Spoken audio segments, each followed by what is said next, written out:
welcome back to my 30 Days of Shakespeare. I promised a little bit more Romeo and Juliet, and I'm looking tonight at Friar Laurence, his wonderful Hold Thy Desperate Hand monologue. It is a little bit sexist, but let's go past that and look at the kind of nuance that can be found in Friar Laurence. I actually love the character. He has this kind of, he can be very funny, but he also has a kind of deadpan thing. He can be very serious, very grounded, but also has a lot of beauty in a lot of what he says. So I actually think if there are people out there looking for an audition monologue, this is a pretty good one. The language is sort of witty, but not necessarily complex, with also a great imagery running throughout it. You would need to cut it because it's long, but you could certainly maybe you can cut some of the sexist stuff at the beginning.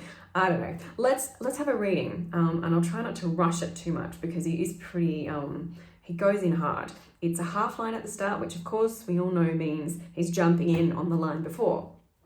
So because Romeo's just said, tell me where what is it? Tell me, friar, tell me in what vile part of this anatomy doth my name lodge? Tell me that I may sack that hateful mansion. Which of course refers back to the whole what's in a name thing and what's the whole deal with it. So interesting stuff going on there. And anyway, jumping in, Friar Laurence says, Hold thy desperate hand.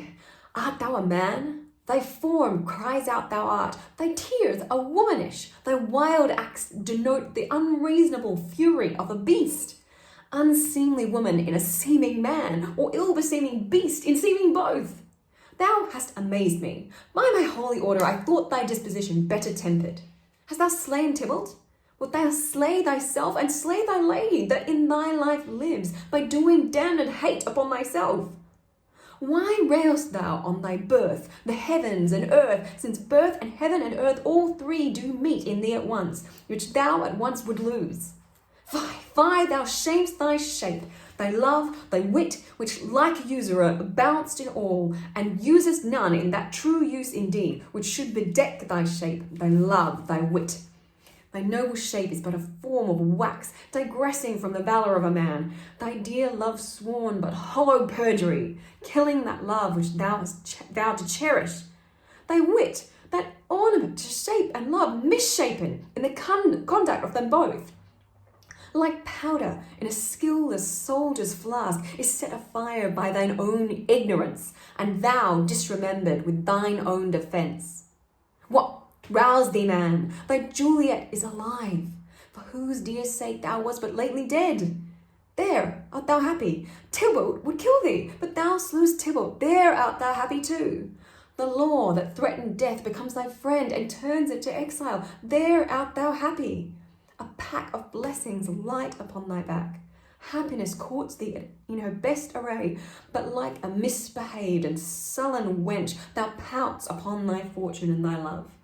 Take heed, for such die miserable. Go, get thee to thy love as was decreed. Ascend her chamber, hence, and comfort her. But look, thou stay not till the watch be set, for then thou canst not pass to Mantua, where thou shalt live till we can find a time to blaze your marriage, reconcile your friends, beg pardon of the prince, and call thee back with 200,000 times more joy than thou wentst forth in lamentation.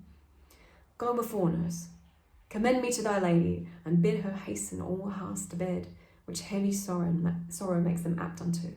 Romeo is coming.